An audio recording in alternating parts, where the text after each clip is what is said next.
ಜೈ ಹಿಂದ್ ಸ್ನೇಹಿತರೆ, ಕರ್ನಾಟಕ ಸರ್ಕಾರದ ನೇಮಕಾತಿ ಮಹಾಪರ್ವದಲ್ಲಿ ಬಹಳ ದೊಡ್ಡ ಹುದ್ದೆಗಳ ನೋಟಿಫಿಕೇಶನ್ ಒಂದಾಗಿದೆ.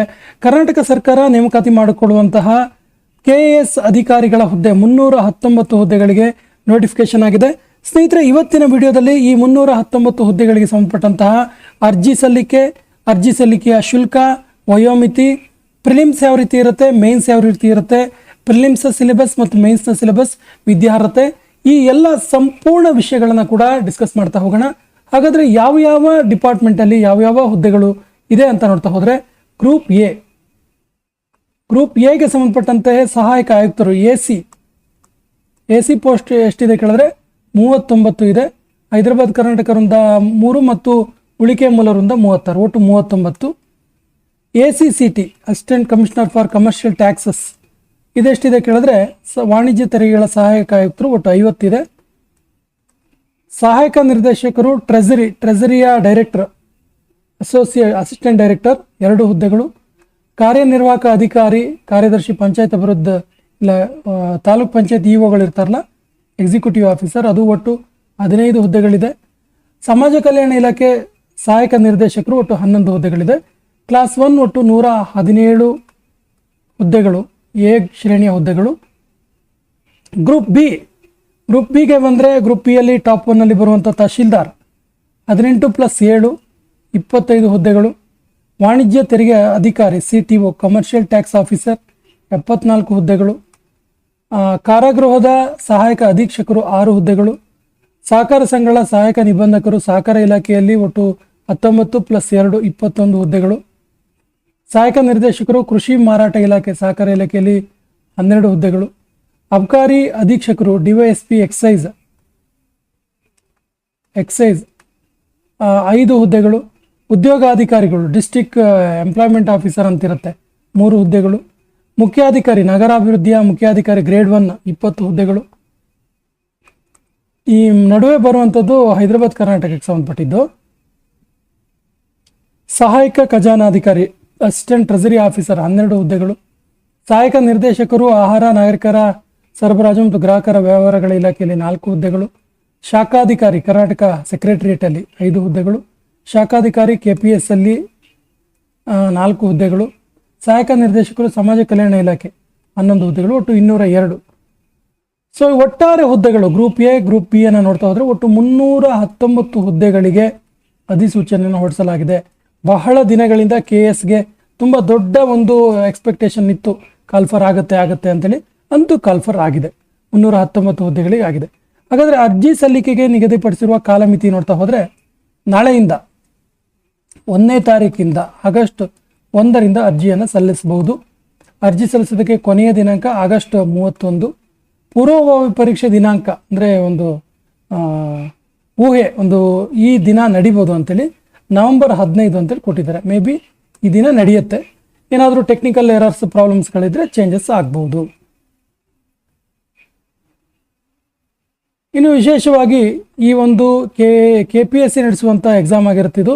ಇದರಲ್ಲಿ ವಿಶೇಷವಾಗಿ ಇನ್ನೊಂದು ವಿಚಾರ ನಾವು ನೋಡೋದಾದರೆ, ಶುಲ್ಕ ಎಷ್ಟಿರುತ್ತೆ ಅಂತೇಳಿ. ಶುಲ್ಕ ಎಕ್ಸಾಮ್ ಫೀ ಎಷ್ಟಿರುತ್ತೆ? ಜನರಲ್ ಮೆರಿಟ್ ಅಭ್ಯರ್ಥಿಗಳಿಗೆ 600, 2A 2B 3A 3Bಗೆ 300 ಮತ್ತು ಮಾಜಿ ಸೈನಿಕರಿಗೆ 50 ಮತ್ತು SC ST ಪ್ರವರ್ಗ 1 ಅಂಗವಿಕಲರಿಗೆ ಶುಲ್ಕ ವಿನಾಯಿತಿ ಇದೆ. ಸೊ ಇದಿಷ್ಟು ಗೊತ್ತಿರಲಿ. ಇನ್ನು ಅರ್ಹತೆಗಳು ಆ್ಯಸ್ ಯೂಶುವಲ್ ಅರ್ಹತೆಗಳಿರ್ತವೆ. ಬಹಳ ಮುಖ್ಯವಾಗಿ ಸಾಮಾನ್ಯ ಅರ್ಹತೆ ವಿದ್ಯಾರ್ಥಿಗಳು, ಜನರಲ್ ಮೆರಿಟ್ ಅವರು 5 ಬಾರಿ ಮಾತ್ರ KS ಬರೆದಿರಬೇಕಾಗತ್ತೆ. ಪ್ರವರ್ಗ 1, 2, 2B, 3, 3A, 3B 7 ಬಾರಿ ಅವಶ್ಯಕ ಎಕ್ಸಾಮ್ ಮಾತ್ರ ಅಟೆಂಡ್ ಮಾಡೋಕ್ಕೆ ಅವಕಾಶ. 8ನೇ ಸರಿ ಆದರೆ ಅವಕಾಶ ಇಲ್ಲ. SC ST ಅವರಿಗೆ ಯಾವುದೇ ಪ್ರಯತ್ನದ ಮಿತಿ ಇರೋದಿಲ್ಲ, ಎಷ್ಟು ಸರಿ ಬೇಕಾದರೂ ಅವರು ಅಟೆಂಡ್ ಮಾಡ್ಬೋದು ಆಗುತ್ತೆ. ಶೈಕ್ಷಣಿಕ ವಿದ್ಯಾರ್ಥಿ ನೋಡಿದ್ರೆ ಯಾವುದೇ ಡಿಗ್ರಿ, ಎನಿ ಡಿಗ್ರಿ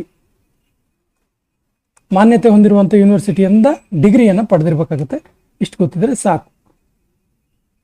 ಇನ್ನು ಸ್ಪರ್ಧಾತ್ಮಕ ಪರೀಕ್ಷೆ ನಿಮ್ಗೆ ಗೊತ್ತಿದ್ದ ಹಾಗೆ ಸಾಮಾನ್ಯವಾಗಿ ಡಿಸ್ಟ್ರಿಕ್ಟ್ ಸೆಂಟ್ರಲ್ ಇರುತ್ತೆ, ಅದು ಗೊತ್ತಿರಲಿ. ಇದು ವಯೋಮಿತಿ ನೋಡಿ ಸಡಿಲಿಕೆ ಆಗಿದೆ. ವಯೋಮಿತಿ ಜನರಲ್ ಮೆರಿಟ್ ಅಭ್ಯರ್ಥಿಗಳಿಗೆ ಕನಿಷ್ಠ 21, ಯಾರಿಗಾದರೂ ಕೂಡ ಕನಿಷ್ಠ 21 ಆಗಿರಬೇಕು. ಗರಿಷ್ಠ ಜನರಲ್ ಮೆರಿಟ್ ಅವರಿಗೆ 40 ವರ್ಷ.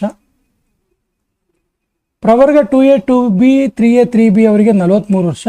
SC ST ಪ್ರವರ್ಗ 1 ಅಭ್ಯರ್ಥಿಗಳಿಗೆ 45 ವರ್ಷ ಗರಿಷ್ಠ ವಯೋಮಿತಿಯವರು ಕೂಡ ಅರ್ಜಿಯನ್ನು ಸಲ್ಲಿಸಬಹುದು. ಇದು ವಯೋಮಿತಿಗೆ ಸಂಬಂಧಪಟ್ಟಂತೆ 40, 43, 45 ವರ್ಷ.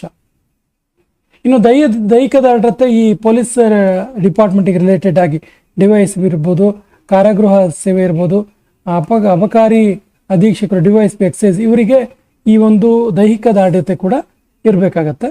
ಸ್ಪರ್ಧಾತ್ಮಕ ಪರೀಕ್ಷಾ ಯಾವ ರೀತಿ ಇರುತ್ತೆ ಕೇಳಿದ್ರೆ ಪ್ರಿಲಿಮ್ಸ್ ಇರುತ್ತೆ, ಮೈನ್ಸ್ ಇರುತ್ತೆ ಮತ್ತು ಇಂಟರ್ವ್ಯೂ ಇರುತ್ತೆ. Prelims, mains as usual plus viva ಇರುತ್ತೆ. ಪ್ರಿಲಿಮ್ಸಲ್ಲಿ ನೋಡಿ 2 ಪೇಪರ್ ಇರುತ್ತೆ. ಪ್ರತಿ ಪ್ರಶ್ನೆಗೆ 2 ಅಂಕಗಳಂತೆ 100 ಪ್ರಶ್ನೆಗಳನ್ನು ಒಳಗೊಂಡಿರುತ್ತೆ. ಅಂದರೆ 400 ಮಾರ್ಕ್ಸಿಗೆ ಪ್ರಿಲಿಮ್ಸನ್ನು ಬರಿತೀವಿ. ಪ್ರಿಲಿಮ್ಸಲ್ಲಿ 2 ಪೇಪರ್ ಇರುತ್ತೆ. 1ನೇ ಪೇಪರು ರಾಷ್ಟ್ರೀಯ ಮತ್ತು ಅಂತಾರಾಷ್ಟ್ರೀಯ ಪ್ರಾಮುಖ್ಯತೆಯ ವಿಷಯಗಳನ್ನು ಒಳಗೊಂಡ ಜನರಲ್ ನಾಲೆಡ್ಜ್, 40 ಪ್ರಶ್ನೆ 80 ಮಾರ್ಕ್ಸು. ಮಾನವಿಕ ಶಾಸ್ತ್ರ, ಇದರಲ್ಲಿ history, economics, political science, geography, current affairs, everything ಬರುತ್ತೆ ಇದರಲ್ಲಿ. ಇದು 120 ಮಾರ್ಕ್ಸು, ಒಟ್ಟು 200 marks first paper. Second paper ಏನಿರುತ್ತೆ ಕೇಳಿದ್ರೆ ರಾಜ್ಯದ ಪ್ರಾಮುಖ್ಯತೆ ಸಂಬಂಧಿಸಿದಂತೆ ಜನರಲ್ ನಾಲೆಡ್ಜು, ಅಂದರೆ ಕರ್ನಾಟಕಕ್ಕೆ ಸಂಬಂಧಪಟ್ಟಂತೆ 40 ಕ್ವಶನ್ 80 ಮಾರ್ಕ್ಸು. ಸಾಮಾನ್ಯ ವಿಜ್ಞಾನ, ಸೈನ್ಸ್ ಆ್ಯಂಡ್ ಟೆಕ್ನಾಲಜಿ, ಪರಿಸರ ವಿಜ್ಞಾನ ಸಂಬಂಧಪಟ್ಟಂತೆ 30 ಕ್ವಶನ್ 60 ಮಾರ್ಕ್ಸು. ಮೆಂಟಲ್ ಎಬಿಲಿಟಿ ನೋಡಿ, ಮೆಂಟಲ್ ಎಬಿಲಿಟಿ 30 ಕ್ವಶನ್ ಇರುತ್ತೆ 60 ಮಾರ್ಕ್ಸಿಗೆ, ಒಟ್ಟು 200. So 200 first paper plus 200 second ಪೇಪರ್ನ ಟೋಟಲ್ ಮಾಡಿದ ಆಧಾರದ ಮೇಲೆ 1:5 ಆಧಾರದ ಮೇಲೆ ಮೇನ್ಸಿಗೆ ತಗೊಳ್ತಾರೆ. ಸಾರಿ, 1:15 ಆಧಾರದ ಮೇಲೆ ತೆಗೆದುಕೊಳ್ಳಲಾಗುತ್ತೆ.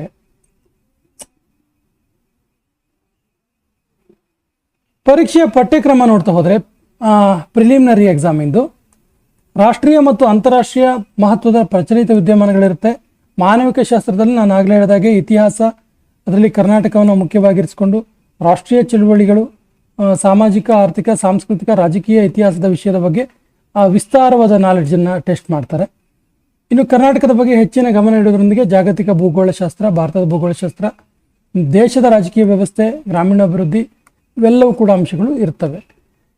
ಇನ್ನು ಪೇಪರ್ 2 ಅಲ್ಲಿ ರಾಜ್ಯದ ಪ್ರಾಮುಖ್ಯತೆಯ ಪ್ರಸ್ತುತ ಘಟನೆಗಳು ಅಂದರೆ current affairs, Karnataka current affairs ಅಂತ ನಾವು ಹೇಳ್ಬೋದು, ಇರುತ್ತೆ. ಇನ್ನು ಸೈನ್ಸ್ ಆ್ಯಂಡ್ ಟೆಕ್ನಾಲಜಿ ಮತ್ತು ಪರಿಸರ ವಿಜ್ಞಾನ ಇರುತ್ತೆ. ಇನ್ನು ಮೆಂಟಲ್ ಎಬಿಲಿಟಿಯಲ್ಲಿ ಎಲ್ಲ ಚಾಪ್ಟರ್ಗಳು ಕೂಡ ಇರ್ತವೆ. ಇದು ಪಠ್ಯಕ್ರಮ ಪ್ರಿಲಿಮ್ಸಿಗೆ. ಇನ್ನು ಮೇನ್ಸ್ ಇದೆಯಲ್ಲ, ಮೇನ್ಸಿಗೆ ನೋಡಿ, ಮೇನ್ಸ್ ವಿಶೇಷವಾಗಿ ಮೇನ್ಸಲ್ಲಿ ಲಿಖಿತ ಬರಿತೀವಿ, ಎಲ್ಲರಿಗೂ ಒಂದೇ ರೀತಿ ಇರುತ್ತೆ. ಇಲ್ಲಿ ಮೊದಲಾದರೆ ಏನಂದರೆ ಪೇಪರ್ ಫಸ್ಟ್ ಸೆಕೆಂಡ್ ಯಾವ್ದು ಬೇಕಾದ್ರೂ ತಗೋಬೋದಿತ್ತು, ಬಟ್ ಈ ಸರಿ ಹಾಗಿಲ್ಲ. ಇವಾಗ ಏನು ಕೇಳಿದ್ರೆ ಎಲ್ಲರಿಗೂ ಕಾಮನ್ ಟು ಆಲ್, ಯಾವುದೇ ಸಬ್ಜೆಕ್ಟಲ್ಲಿ ಅವರು ತರೋ ನಾಲೆಡ್ಜ್ ಹೊಂದಿದ್ರು ಕೂಡ ಎಲ್ಲರಿಗೂ ಒಂದೇ ಥರ ಇರುತ್ತೆ. ಇದು ಎಲಿಜಿಬಿಲಿಟಿ ಕ್ವಾಲಿಫೈಯಿಂಗ್ ಪೇಪರ್ಸಲ್ಲಿ ಮಾರ್ಕ್ಸ್ ಏನು ಕನ್ಸಿಡರ್ ಮಾಡಲ್ಲ, 300 ಮಾರ್ಕ್ಸಿಗಿರುತ್ತೆ, ಪಾಸ್ ಆದರೆ ಸಾಕಿದು. ಪೇಪರ್ 1ರಲ್ಲಿ ಎಸ್ಸೆ ಇರುತ್ತೆ 250 ಮಾರ್ಕ್ಸಿಗೆ. ಪೇಪರ್ 2ಅಲ್ಲಿ GK 250 ಮಾರ್ಕ್ಸು. ಪೇಪರ್ 3ಅಲ್ಲಿ GK 250 ಮಾರ್ಕ್ಸು. ಪೇಪರ್ 4ಅಲ್ಲಿ ಜನರಲ್ ಸ್ಟಡೀಸ್ 250.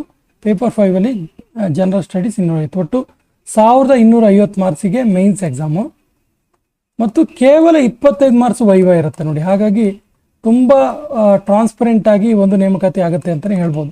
25 ಮಾರ್ಕ್ಸು ಏನು ತುಂಬ ಮ್ಯಾಟ್ರ್ ಆಗಲ್ಲ. ನೀವೊಂದು ಒಳ್ಳೆ ಸ್ಕೋರ್ ಮಾಡಿದ್ರೆ ಪಕ್ಕ ಹುದ್ದೆಗೆ ಇಟ್ಸ್ಕೋಬೋದು. 319ರಲ್ಲಿ ಒಂದು ಹುದ್ದೆ ನಿಮ್ಮದು ಆಗುತ್ತೆ. ಹಾಗಾಗಿ ಓದನ್ನು ಚುರುಕುಗೊಳಿಸಿ, ಹೆಚ್ಚು ಹೆಚ್ಚು ಓದಿ.